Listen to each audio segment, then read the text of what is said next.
विद्या ददाति विनयम, विनयात ददाति पात्रता। मतलब विद्या से विनय और विनय से पात्रता मिलती है, पर हमारी सरकार पात्र बच्चों की पात्रता छीनने में लगी पड़ी है। नमस्कार, मैं हिमानी सिंह। एजुकेशन सिस्टम की खामियों के बारे में कई बार बात हुई है, लेकिन अभी जो 2 रिसेंट केस सामने आए जो एजुकेशन से जुड़े हैं, नीट का पेपर लीक हुआ और 3 बच्चों ने आत्महत्या कर ली। गलती किसकी थी या ये नहीं, पर भुगतना उन बच्चों को पड़ा और उनके माँ बाप को। फिर दूसरा एक केस हुआ कि सीबीएसई के पेपर में, एक फिजिक्स के पेपर में एक बच्चा फेल हुआ, पर उसने बहुत अच्छी पढ़ाई की थी और उसने चैलेंज किया, अपनी कॉपी देखी और बोला ये मेरी कॉपी नहीं है, ये मेरी राइटिंग नहीं है और ये पेपर मेरा नहीं है और ये नंबर भी मेरे नहीं है।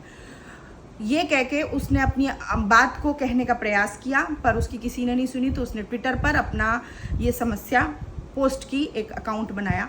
तो नेशनल मीडिया के एक बड़े प्रवक्ता ने उसको के ऊपर कमेंट किया कि क्या पाकिस्तानियों ने भी इस बार सीबीएसई का एग्ज़ाम दिया था, और फिर भारतीय जनता पार्टी का आईटी सेल उसको भुनाने में लग गया। उसके बारे में लगातार नेगेटिव कमेंट, उसको एंटी नेशनल घोषित करना और प्रोपेगेंडा बताना शुरू किया।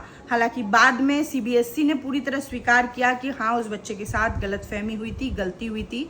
ये अलग बात है कि ये मैटर कहाँ तक जाएगा, लेकिन ये कहाँ तक सही है कि छोटे बच्चे भी अगर अपनी पढ़ाई को लेकर कोई आवाज़ उठाते हैं तो आप उन्हें anti nationalist, anti BJP, anti सरकार घोषित कर देते हैं। क्या इस देश में अब अपने साथ गलत होने पर, बोलने पर एंटी नेशनलिस्ट कह दिया जाएगा हर एक व्यक्ति को?